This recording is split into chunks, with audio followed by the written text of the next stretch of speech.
دم باش بیدن وزیر پرورده حکومت هرمی ردگهنیدن پیدانا کجم 6 میلیارد دیناران بو مامستایان جعالی حکومت و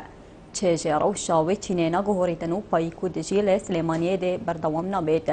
افا اخفتن پشتوان صادق وزیر پرورده دمیل دانازنگا دست بکرنا سالانو یا خاندنه دا هاتن گول خاندنگاه کا سربه قضا مخمور و پیشکش کربون پشتوان صادق بجیدن زیدباری شرع دجی داعش و قیرانا دجوارا دارایی مامۆستایان هۆڵێن خاندنێ چۆل نەگەرن.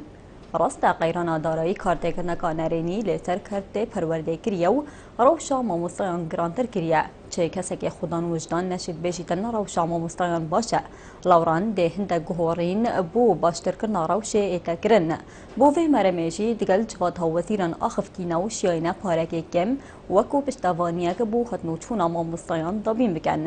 اجوی کجم 6 میلیارد دیناران 40 صده بو سلیمانیه هفدم دگل لیدان زنگا دست بکرنا خاندن الهول رو دهوگ بله زنگا بایکوت کرنه لسلیمانی و حلب چو ایدارا راپرین هات لیدان درباره ویه که وزیر پروردید بجیدن ام دگل ایشو آزار ملتینه و دگل بایکوت نینین چونکی بایکوت روشه چار سر ناکد